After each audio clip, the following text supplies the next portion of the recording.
बिस्मिल्लाहिर्रहमानिर्रहीम। लाखों करोड़ों दुरूदो सलाम मोहम्मद मुस्तफ़ा सल्लल्लाहु अलैहि वसल्लम और आले मोहम्मद पर। मैं हूँ उमर दराज गोंदल।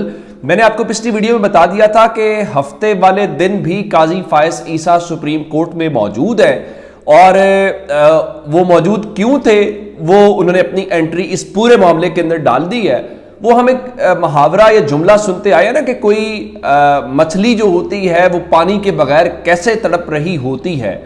यूं लग रहा है कि काजी फायज ईसा साहब जो हैं इस आईनी तरमीम के रास्ते में खड़ी होने वाली हर रुकावट पर न सिर्फ तड़पते हुए दिखाई दे रहे हैं, बल्कि लगता यह है कि वो एक्सटेंशन के लिए सख्त बेताब है, और इस एक्सटेंशन के रास्ते में जो हर आने वाली रुकावट है उसको वो दूर करने की कोशिश कर रहे हैं। अब 8 जजेस ने कल एक वजाहत जारी की, और वजाहत जजेस ने खुद से जारी नहीं की, वो इलेक्शन कमीशन ने दरखास्त दायर की थी और तहरीक इंसाफ ने दरखास्त दायर की थी, उसके ऊपर उन्होंने वजाहत जारी की और साथ ये भी कह दिया था कि फर्दर किसी वजाहत की जरूरत नहीं है, हम तफसीली फैसला जारी कर चुके हैं, अब आपके पास अमल दरामद के अलावा कोई और चारा नहीं है।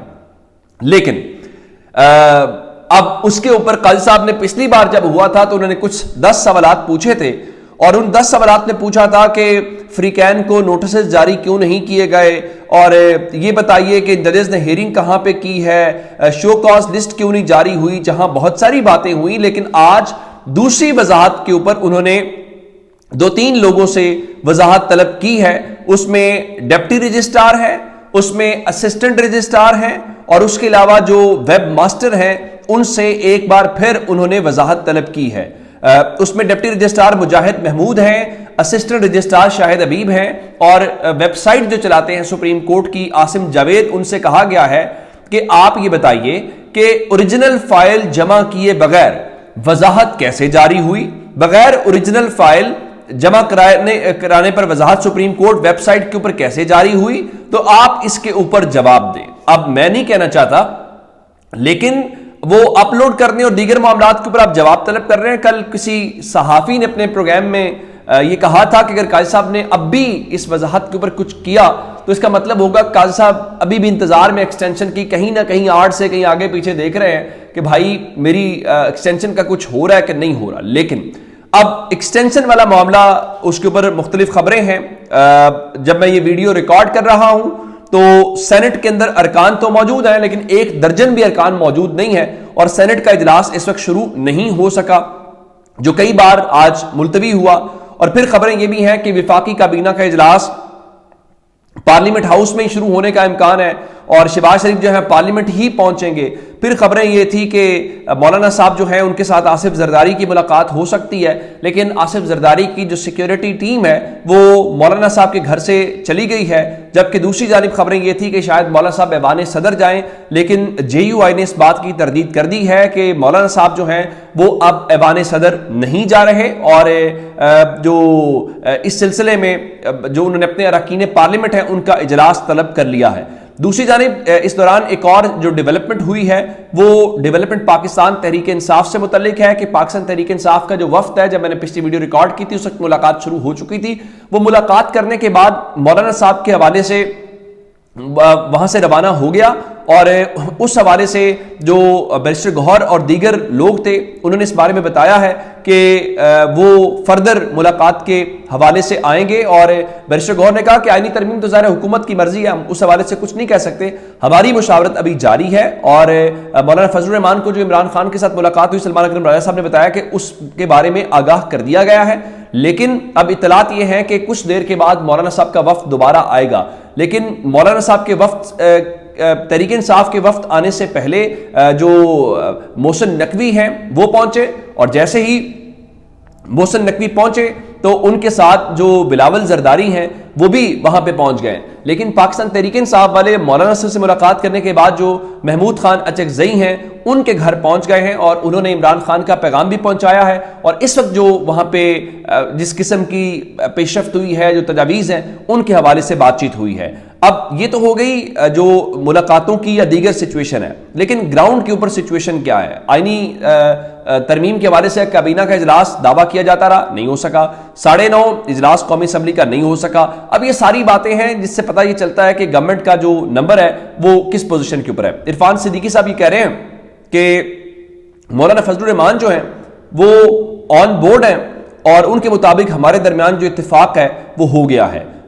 اسی طریقے سے باقی سب بھی لوگ کہہ رہے ہیں کہ چلیں اتفاق ہو گیا تو بات سمجھ آ جائے گی. پھر خبریں کچھ آ رہی ہیں کہ جی وہ تحریک انصاف کے جو اتنے ارکان ہیں وہ توڑ لیے گئے ہیں, وہ اس آئینی ترمیم کے حق میں ووٹ کریں گے, اور اگر مولانا صاحب نے حمایت نہ بھی کی تو نمبر وہاں سے پورا کر لیا جائے گا. دیکھیے مولانا صاحب کی حمایت کے بغیر اگر نمبر والی کوئی گیم ہے اور آپ اس کو کرنا چاہتے ہیں تو آپ کو کوئی روک نہیں سکتا, پھر اس ترمیم کی بھی ضرورت نہیں ہے. دیکھیے اس ملک کے اندر آئین کے اوپر کون کتنا عمل درآمد کرتا ہے یا اس ملک میں آئین کی کتنی وقت یا حیثیت ہے وہ ہم سب جانتے ہیں. تو ایسے میں اگر یہ آئینی ترمیم والا جواز بھی نہ گھڑا جائے, اس کا بھی نہ کیا جائے, تو میرے خیال سے بہت سارے جو مسائل ہیں وہ ویسے ہی ہمیں اس ملک میں ڈنڈا, اس ملک میں طاقت وہی قانون ہے تو وہی رہنے دے. اس آئینی ترمیم کے بکھیڑے بھی نہ پڑیں, کبھی اس سے ملاقات کرنی پڑ رہی ہے, کبھی اس کی ملاقات کرنی پڑ رہی ہے, کبھی ترلے منتیں کرنی پڑ رہی ہیں, تو وہ چیزیں نہیں ہیں. اب پارلیمنٹ کے باہر جو سیکیورٹی ہے وہ آپ نے ڈپلوائے کی ہوئی ہے, اطلاعات یہ ہیں کہ ایون پنجاب پولیس کے دستے وہاں پہ پہنچے. بھائی پنجاب پولیس کی کیا ضرورت تھی,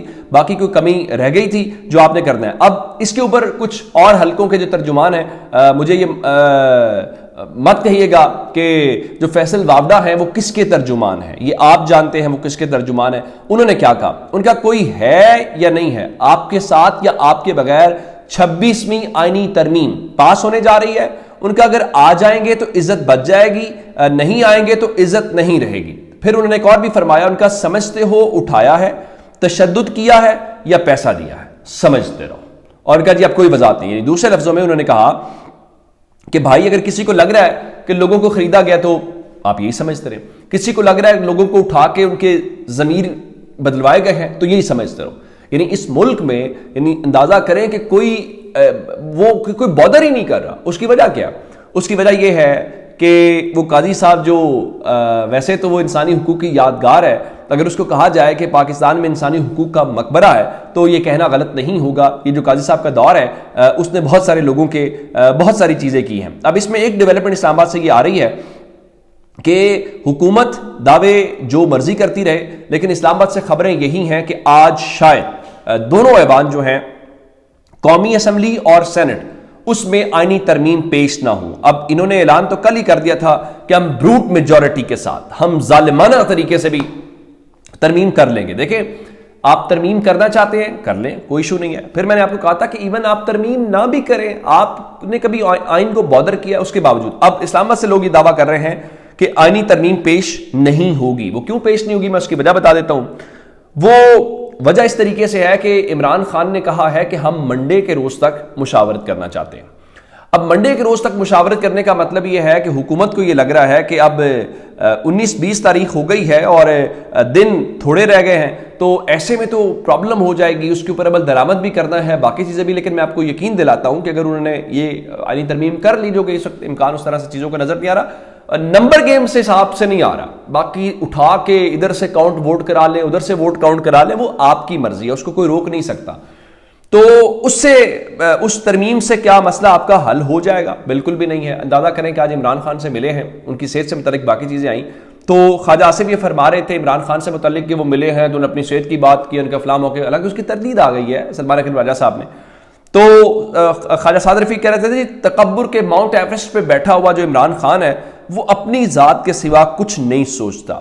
چلیں عمران خان اپنی ذات کے بارے میں سوچتا ہے, آپ لوگوں نے پچھلے تھوڑے عرصے میں جو کچھ اپنی ذات کے بارے میں نہیں سوچا اور ملک کے بارے میں سوچا ہے, وہ پاکستان کے لوگ کیوں نہیں مان رہے, ان کو کنونس کیوں نہیں کر پا رہے, وہ آپ کی بات کا یقین کیوں نہیں کر رہے, یہی بتا دیں. اپنا بہت سارا خیال رکھیے گا. خدا حافظ.